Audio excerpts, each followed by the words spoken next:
Chemistry में class 12 में lesson number 11 अच्छी अच्छी बातें कल हम लोग फिनाल के बारे में जिक्र किए थे। फिनाल को बनाने के लिए आपने क्लोरोबेंजीन से भी बनाया था।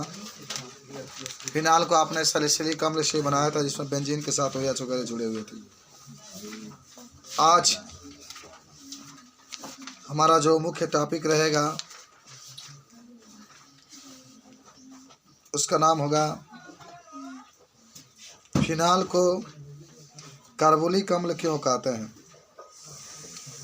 कल आपको बताए थे हम फिनाल कैसे अम्लीय गुण को प्रदर्शित करता है। तो OH लेकर के आप जल में घोले थे तो आपके बेंजीन के ऊपर एक O पर minus plus H2O H3O plus बना था जिसे आपने कहा था कि फिनाल के गुण को प्रदर्शित करता है। फिनाल साइक्लोहेक्सेनॉल के तुलना में अधिक अम्लीय होता है। सही बात है, ये अधिक अम्ल के गुण को प्रदर्शित करता है, इसीलिए इसको हम लोग खाते हैं। तो आज का जो आपका प्रमुख टॉपिक रहेगा उसका नाम रहेगा डाई एथिल ईथर। आपके किताब में ईथर मिल रहा होगा। ईथर तो होता है घर के सफाई में, जो नहीं किया तो उस फिनाल का उपयोग जीवाणुनाशक में कर सकते हो, घरों के सफाई करने में कर सकते हो, घाव के सफाई करने में कर सकते हो। अच्छा, और कुछ नहीं तो क्लोरोबेंजीन तो बना सकते हो ना फिनाल से। OH हटा के सीएल जो जितना रासायनिक पदार्थ होता है उसको भी आप लिख सकते हो। ठीक है, किताब यहाँ पर रख लो, तुम लोग एक ले लो। चलो सोचो, हम ईथर के बारे में पढ़ करके आ रहे हैं। ईथर में होता क्या है, बीच में एक और आता है, दोनों तरफ एल्किल जुड़ा होता है। आज आपसे कोई भी बात करे तो ईथर के बनाना, जिसमें आपको सबसे इम्पोर्टेंट होगा, अगर अवतार आपके पास होगा तो 112 परिसंख्या पर है कि डाई एथिल ईथर का आप निर्माण कैसे करेंगे या ईथर का निर्माण कैसे करेंगे। ये क्वेश्चन बहुत बहुत इम्पोर्टेंट है। लगभग आपको लग रहा होगा कि 7-8 बार तो पूछा ही है, बोर्ड में दिया गया किस तरीके से पूछेगा। तो आज का प्रमुख टॉपिक रहेगा डाई एथिल ईथर, जिसका समान सूत्र होता है बाबू C2H5O C2H5। अच्छा, इसका एक और नाम होगा एथॉक्सी एथेन भी इसको कह सकते हैं। डाई एथिल, डाई के मतलब डबल आपका एथिल रहेगा, तो यहाँ पर C2H5 है, फिर यहाँ पर C2H5 एथिल, इसलिए इसको हम लोग डाई एथिल कहेंगे। एथिल भी है ना, C2 को तो एथिल ही कहता है। तो यहाँ पर एक एथिल, यहाँ पर एक एथिल, तो डाई एथिल, और O के लिए क्या लिखेंगे, ईथर। तो इसका नाम होगा डाई एथिल ईथर। तो आज जो बात आपकी हुई डाई एथिल ईथर की बात हुई, ठीक है, और इसके बनाने की बात होगी। कुछ रिएक्शन भी देखेंगे हम लोग कैसे इसको बनाते हैं, फिगर भी हम इसको देखेंगे। देखो सब लोग, प्रश्न पूछा जाता है कि डाई एथिल ईथर के बनाने के प्रयोगशाला विधि बनाइए। 112 होगा आपके अवतार वगैरह अगर लिए होंगे तो पहले प्रयोगशाला विधि पाते हैं हम। प्रयोगशाला विधि,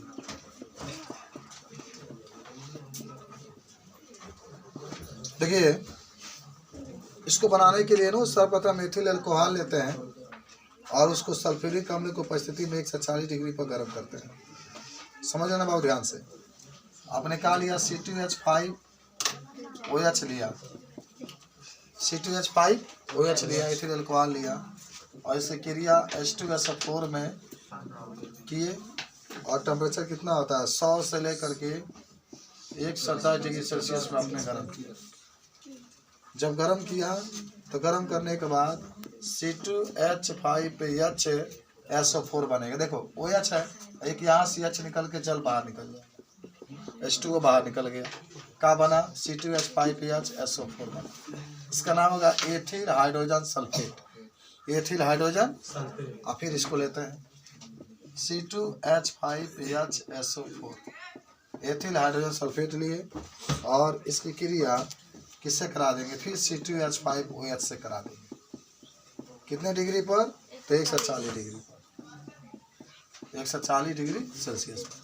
तो क्या बनाना, देखो यहाँ आपको क्या चाहिए, देखो ध्यान से देखो, ये वाला हिस्सा है और एक H है, तो यहाँ से H2 हो जाएगा, और एक यहाँ पर ईथर ये है, एक ये एथिल है, 2 एथिल है, एक O है, तो बन गए C2H5O।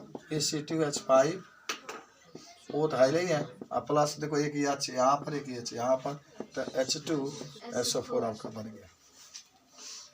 ठीक है, बना लिए आप। मैं आपको चाह रहा हूँ कि इसमें एक फिगर भी बना दिया जाए। ठीक है, किताब में जब दिया है तो एक स्टैंड लेंगे, ठीक है, और इसी में एक गोल पेदी वाला फ्लाक्स लेंगे, गोल पेदी वाला फ्लाक्स लेंगे इस तरीके से। चलो मैं बना देता हूँ फिगर आपका, गोल पेदी वाला एक फ्लाक्स इस तरीके से आप लेंगे। देखिए, इसको स्टैंड से धा के कस देंगे, स्टैंड से धा करके कस देंगे। फिर इसको क्या करेंगे ना, इसको रख देंगे, और यहाँ पर होगा स्प्रिट लैम्प, यहाँ पर होगा क्या चीज, स्प्रिट लैम्प, और इसी स्प्रिट लैम्प को इसमें जलाते हैं। देखो ये स्प्रिट लैम्प है, स्प्रिट लैम्प, स्प्रिट लैम्प का मतलब जो दिया होता है ना, उसी तरीके से होता है। और ये गोल पेंदी वाला फ्लाक्स है, ठीक है,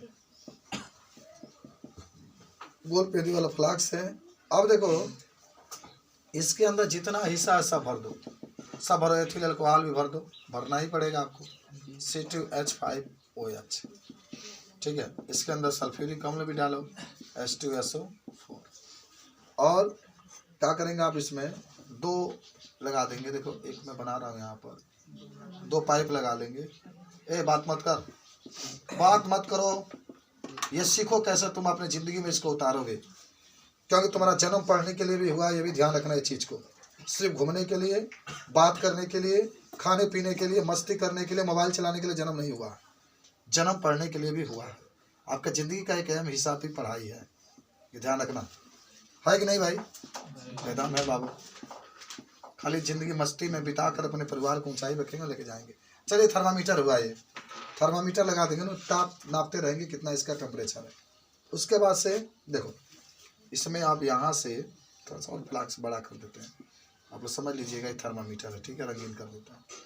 यहाँ से एक पाइप निकालेंगे, ये पाइप निकल रहा है, ठीक है, ये पाइप कहाँ जाएगा, ये पाइप जाएगा सीधे एक यहाँ पर बीकर रखेंगे, ठीक है, इस तरीके से बीकर रखा गया है, ये बीकर रखा गया, थोड़ा सा ऊपर करके लेके जा रहे हैं इस तरीके से, इसी बीकर में ले आके इस पाइप को डाल देंगे, ठीक है। और जब इस पाइप के अंदर डालेंगे तो इसी में जा करके क्या हो जाएगा, आपका ईथर प्राप्त हो जाएगा, चाहे डाई एथिल ईथर का हो, चाहे केवल ईथर का हो, बात एक ही होता है, ठीक है।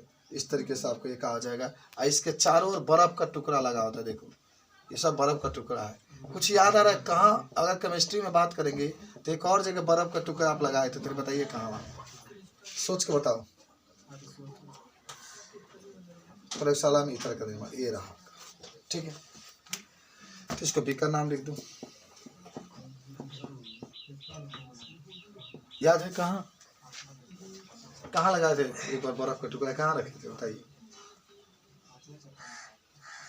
तो कहा 5वां चैप्टर, तो बाप रे कहा था 5वां चैप्टर, बाकी कुछ होगा ना, कहाँ इसकी है, उसका नाम था कैसे आप द्रव विरोधी कोलाइड बनाएंगे, और उसमें एक विधि लिए थे जिसका नाम था आर्क विधि।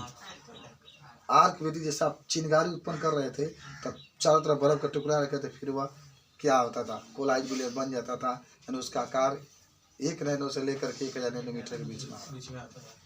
तो वही पर बर्फ का टुकड़ा यूज किया, देखो मुझे याद है, आप लोगों को नहीं याद, चलिए कोई बात नहीं। चलो हाँ, तो ये फिगर अगर बन गया तो फिगर के हिसाब से आप पढ़ेंगे कि आखिर इसको बनाएंगे कैसे। देखिए थोड़ा सा मैं आपको इस किताब से बताते चल रहा हूँ। इस विधि में एक गोल पेदी का आसवन फ्लाक्स में एथिल अल्कोहल तथा सल्फ्यूरिक अम्ल के मिश्रण को 2 समन्वयिक अनुपात में लेकर वायु उष्मक पर गर्म करते हैं।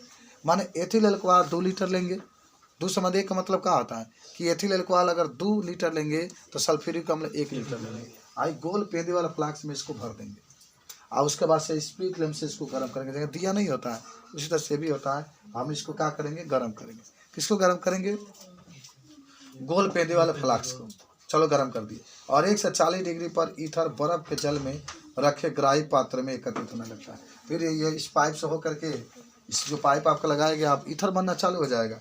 फिर इस पाइप से हो करके, देखो सब लोग, इस पाइप से हो करके जो ईथर होता है जा करके एक ग्राही, ग्राही का मतलब होता है रिसीवर, जिसके अंदर भेजना है, उसी बीकर में जा करके एकत्रित हो जाता है। कौन हो जाता है? C2H5OH एकत्रित हो जाता है। सब लोग समझ गए होंगे।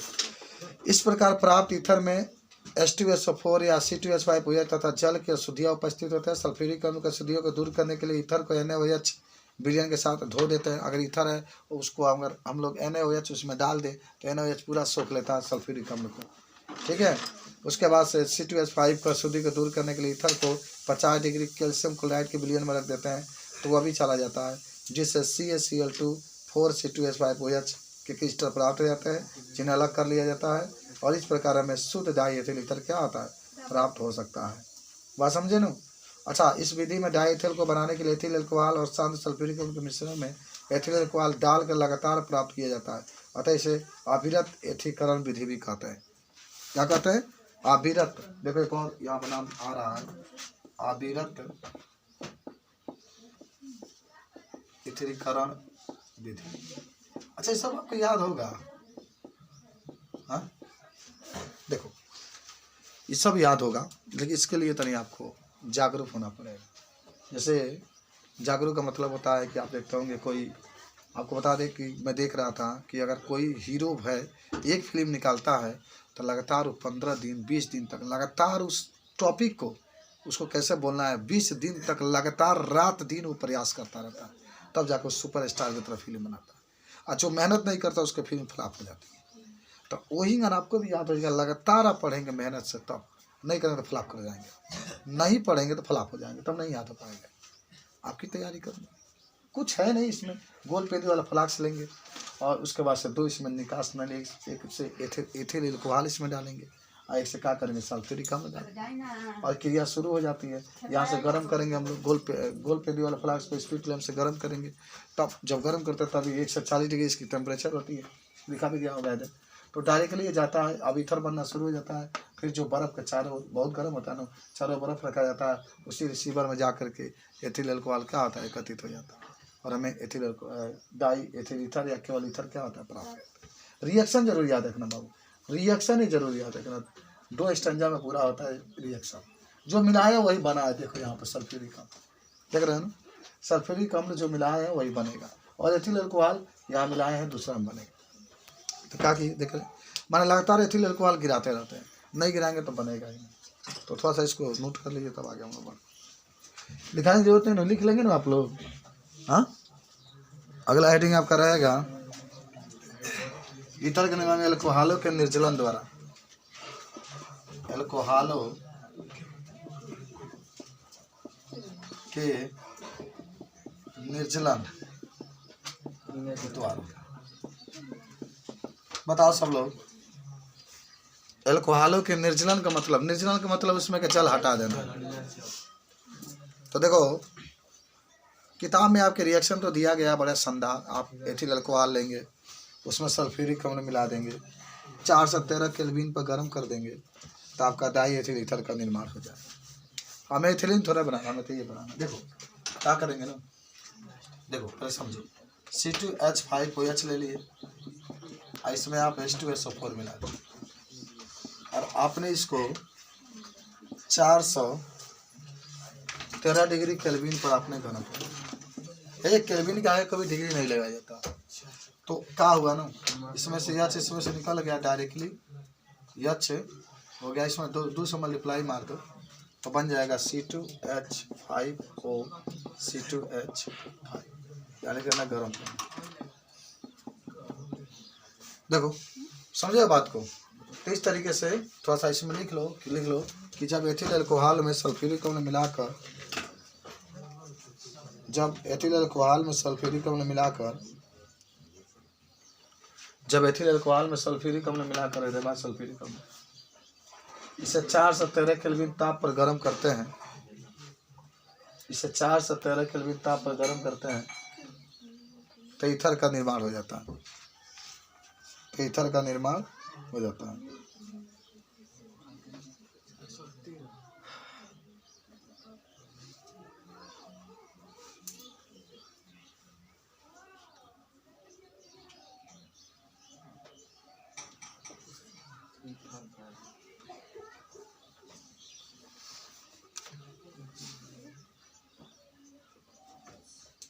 चलो नेक्स्ट आ जाओ।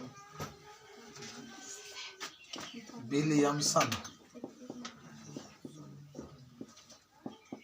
बहुत इंपॉर्टेंट रिएक्शन है, कई बार बोर्ड में पूछा है।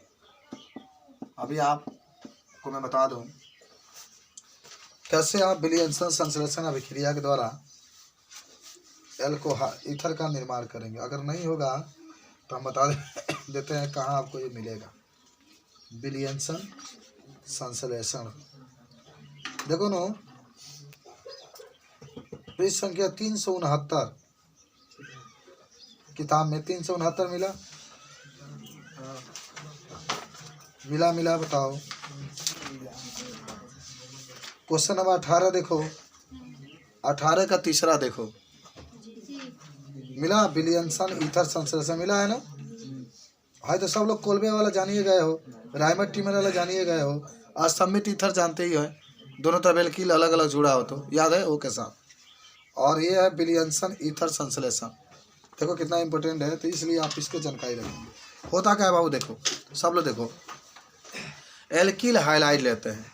अच्छा विकास बताएगा एल्किल हाइलाइट का सूत्र क्या होगा। एल्किल हाइलाइट, एल्किल को किससे प्रदर्शित करते हैं, आर से यार, और हाइलाइट को किससे, एक्स से। तो आर एक्स बता दो, इतना सिंपल था। चलो सब लोग याद कर लो आर एक्स, ठीक है। और इसकी क्रिया हम लोग कराते हैं, देखो सब लोग इसका क्रिया हम लोग कराएंगे सोडियम एल्काक्साइड से, सोडियम एल्काक्साइड से। तो सोडियम हाइलाइट अलग हो जाएगा, बहुत मोहब्बत होता है ना, और फिर आपका ईथर का निर्माण हो जाता है। क्या कहा गया, क्या कहा गया, क्या कहा गया, अरे वही कहा गया कि सर क्या होता है कि जब एल्किल, क्या कहा गया कि जब एल्किल हाइलाइट की क्रिया, एल्किल हाइलाइट की क्रिया सोडियम, सोडियम को किससे प्रदर्शित करता है, एल्काक्साइड, एल्काक्साइड के साथ कराई जाती है, कराई जाती है, तो ईथर तो ईथर तथा सोडियम हाइलाइड बनता है, सोडियम हाइलाइड बनता है। सब लोग याद करो बाबू, सोडियम हाइलाइड बनता है, सोडियम हाइलाइड बनता है। देखो आर एक्स का नाम क्या होगा, एल्किल हाइलाइड, आर एक्स का नाम क्या होगा, एल्किल हाइलाइड,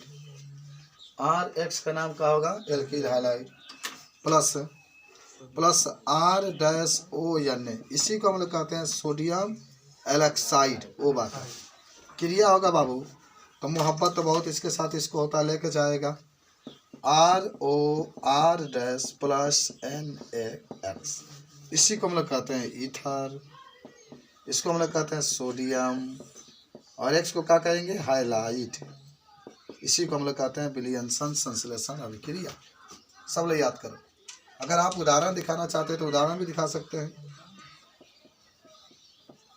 इसके जब लिख लो CH3Cl, क्या नाम होगा इसका, क्लोरोमेथिल या मेथिल क्लोराइड, प्लस CH3C2 लिख लो, वो लिख लो Na, इसका नाम होगा सोडियम एथॉक्साइड।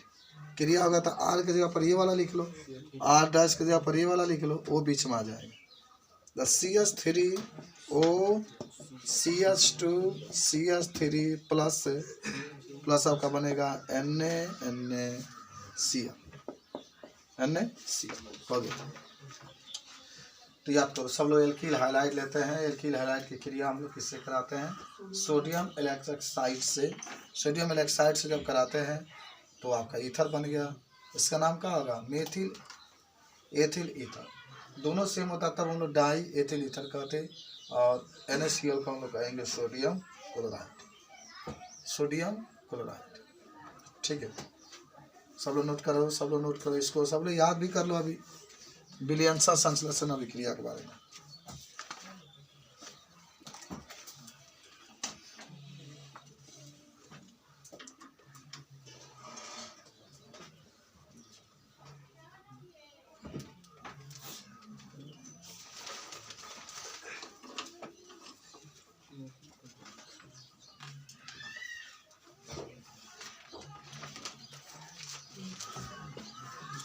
विलियमसन संश्लेषण सब लोग याद रखेंगे।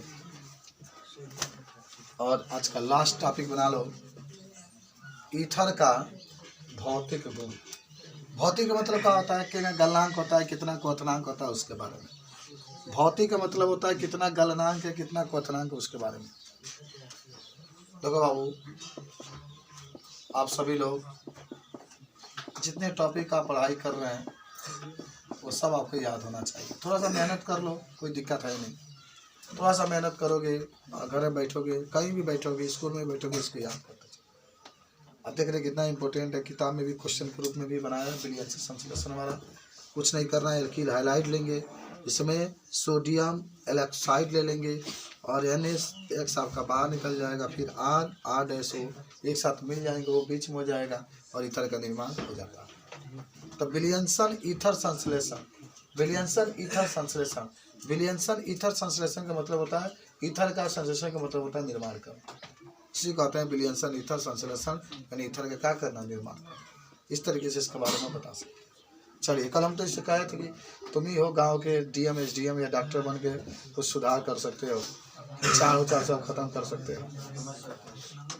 चलिए, क्योंकि पढ़ने में भी अच्छे हो तुम, संस्कारिक भी हो, मेहनती भी हो, तुम्हारे अंदर कोई बुराई भी निवास नहीं करता, इधर को उधर सब, तो तुम तरक्की कर सकते हो। ईथर के भौतिक गुण की बात होगी। अब क्या होता है ईथर का भौतिक गुण, क्या क्या आप उसको देख करके बता सकते हैं। सब लोग याद करो आज मेरे साथ। पहला ही देखो, ईथर में CO बॉन्ड पाया जाता है। CO बॉन्ड पाया जाता है ना। अरे अभी आप CH3 कुछ भी लिखिए, आप यहाँ पर CH3O लिखो, फिर CH3 लिखो, तो देखो C के बीच में, इसी C के बीच में वो पाया जाता है ना, तो ये ध्रुवीय होता है। क्या होता है? ये ध्रुवीय होता है। ध्रुवीय इसलिए होता है क्योंकि दोनों अलग अलग होते हैं, तो ध्रुवीय होता है। तथा ईथरों का नेट द्विध्रुवा गुण होता है। शून्य नहीं होता, कुछ ना कुछ इसकी मात्रा। नेट का मतलब होता है कि धानायनों का द्विध्रुवा गुण और यायनों के द्विध्रुवा गुण के अंतर को माइनस जिसको कहते हैं, तो नेट द्विध्रुवा गुण भी इसमें होता है। ईथरों की अम्ल ध्रुवता उनके क्वथनांक को बहुत अधिक प्रभावित नहीं करता है। अम्ल ध्रुवता फिनाल में बहुत अधिक पाया जाता है। याद है फिनाल के अम्लता गुण, फिनाल अम्लता के गुण कैसे प्रदर्शित करता है? कल आप पढ़े थे, ये है ना वही। अच्छा, सब लोग देख लो बाबू, कल आपका छूट गया था, थोड़ा बता दे। H2, तो इसमें क्या होगा? ये बेंजीन होगा, फिनाल होगा, O पर माइनस होगा, प्लस H3O प्लस, और ये अम्ल के बारे में बताता है। केवल अगर H प्लस होगा तभी अम्ल के बारे में बताएगा, मैंने कल बताया था आपको, और H3O प्लस होगा तभी अम्ल के बारे में। इसलिए फिनाल अम्ल के गुण को क्या करता है? प्रदर्शित करता है। कल इसके बारे में आपने पढ़ा था। चलो, आप सब लोग को बता भी दिए। चलिए, तो पहला बात होता है कि इसका जो माने अम्ल ध्रुवता होता है, ये प्रभावित नहीं होता है। अम्ल ध्रुवता ये प्रभावित नहीं होता है। आगे ये भी कह सकते हैं कि आणविक द्रव्यमान वाले एल्कोने के क्वथनांक, आणविक द्रव्यमान वाले एल्केनों के क्वथनांक के समान होते हैं, परंतु वे एल्कोहलों के क्वथनांक से बहुत कम होते हैं। एल्कोहलों के क्वथनांक से बहुत कम होते हैं, जैसा कि निम्नलिखित स्थितियों में दर्शाया। देखो, पहला आपका पेंटेन लिखा है। पहला क्या लिखा है? पेंटेन। यार पेंटेन नॉर्मल, अरे CH3 है, फिर CH2, फिर CH2, फिर CH2, फिर CH3, इसका क्या नाम होगा? यन पेंटेन। अच्छा, इसको शॉर्टकट में चाहे ना, ये तीनों सेम है, इसलिए आपकी किताब में ऐसे कर दिया है, इसलिए आपकी किताब में थ्राइस कर दिया है, क्योंकि तीन सेम है। फिर इसको छितराओगे तो 3 बार आ जाएगा, ठीक है, मैंने फैलाओगे तो। इसका क्वथनांक दिया देखो केल्विन में। क्वथनांक किसे कहते हैं? याद है आप लोग को? किसे कहते हैं बताओ? क्वथनांक जिसको द्रव को गैस में बदल देते हैं। तो इसकी क्वथनांक का जो मान दिया है 309.1 दिया है, ठीक है। देखो यहाँ लिखा है ना C2H5O C2H5, इसका क्वथनांक कितना दिया है? 307 दिया है। तो कम हो गया इससे भी, समझ रहे हो, इससे भी कम हो गया, इसका 309 है। और एक आपका CH3 CH2 का थ्राइस में ब्यूटेन 1 थ्राइस लिख लो बना, और OH है, ये तो एल्कोहल का हो गया। तो इसका 390, बाप रे बड़ी ज़्यादा हुआ जी। अब अगर कोई आपसे पूछे, 3 आपके यौगिक दे दे कंपटीशन में, कोई पूछे कि यहाँ पर आपका मान लो ये पेंटेन है, ये पेंटेन है, ये आपका क्या है? डाई एथिल ईथर है, और ये आपका क्या है? एल्कोहल है। तो सबसे अधिक क्वथनांक एल्कोहल का है, क्यों? तो कहेंगे कि अल्कोहल में मजबूत हाइड्रोजन बंध पाया जाता है, जिसको तोड़ने के लिए अधिक एनर्जी की आवश्यकता होती है, अधिक ऊर्जा की आवश्यकता होती है, इसलिए इसका क्वथनांक क्या होता है, अधिक होता है। सबको याद होना चाहिए, ठीक है। अच्छा, अब सुनो कुछ और बातें को मैं बता रहा हूँ कि इथरो के देखो लिखा भी है, अल्कोहल और इथरो के क्वथनांकों में अधिक अंतर का कारण अल्कोहलों में हाइड्रोजन आबंध की उपस्थिति है। मैंने पहले ही बताया आपको, हाइड्रोजन बंध मजबूत होता है ना अल्कोहल में, इसको तोड़ने के लिए अधिक एनर्जी की आवश्यकता होगी। जितना अधिक एनर्जी की आवश्यकता होगी उतना ही अधिक इसमें लगेगा एनर्जी। चलो, उसके बाद से जब बात आपकी होगी, इथरो को जल में मिश्रणीय समान अधिकार द्रव्यमान वाले अल्कोहलों से समदृष्ट होते हैं। एथॉक्सी एथेन और ब्यूटेन 1 आल दोनों ही जल में लगभग समान रूप से मिश्रण होते हैं। माने जो ईथर होते हैं जल में घुलनशील होते हैं, ठीक है। 100 मिलीलीटर जल में लगभग 7.5 ग्राम या 9.5 ग्राम होते हैं, जबकि पेंटेन जल में अमिश्रणीय होता है। देखा, अल्कोहल वाला शराब तो घुली तभी ना आदमी पानी में मिला के पिएला, आई था ये दवाई बनाने में इसका प्रयोग किया था, दोनों घुलनशील होता है, लेकिन पेंटेन घुलनशील नहीं होता। क्या आप इस प्रेक्षण को समझा सकते हैं? इसका कारण है कि अल्कोहलों के भांति ईथरों का ऑक्सीजन परमाणु भी जल के साथ हाइड्रोजन बंध बनाता है। जैसे कि चित्र देखो, जिसमें हाइड्रोजन, मैंने कई बार आपको कहा है, जिसमें हाइड्रोजन बंध पाया जाएगा वो जल में घुलनशील होगा, और जिसमें नहीं पाया जाएगा वो जल में नहीं। चलो, तो आप हेडिंग डाल लो, इथरों का भौतिक गुण, और इसमें लिखो, पहला लिखो, फर्स्ट लिखो कि ईथर में सीओ के मध्य में ध्रुवीय बंध पाया जाता है। ध्रुवीय बंध पाया जाता है। ध्रुवीय बंध क्या होता है? पाया जाता है। दूसरा, इथरो का त्रिध्रुव आघूर्ण शून्य नहीं होता है। इथरो का नीट लिखना, नीट द्विध्रुव आघूर्ण शून्य नहीं होता है, शून्य नहीं होता है। तीसरा,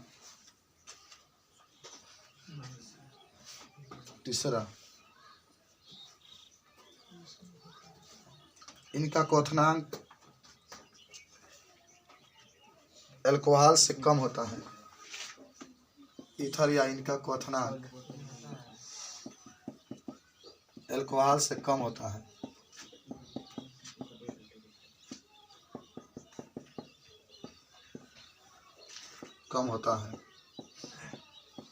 लेकिन एल्केन से अधिक होता है।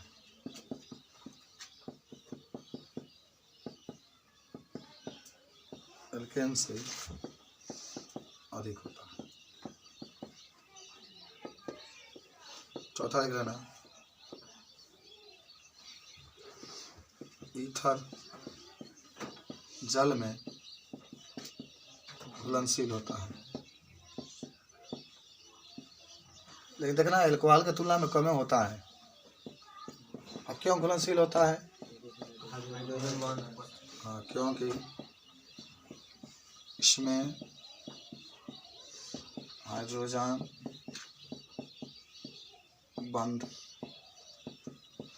उपस्थित होता है, क्योंकि इसमें हाइड्रोजन बंध उपस्थित होता है। ठीक है, सब लोग याद होना चाहिए। शून्य होता है कि नहीं होता है? नहीं होता है, काले करिए जानना ही जोड़ देना। 5 लिखना कि ईथर का क्वथनांक तथा जल में घुलनशीलता अल्कोहल से कम होता है। अल्कोहल से कम।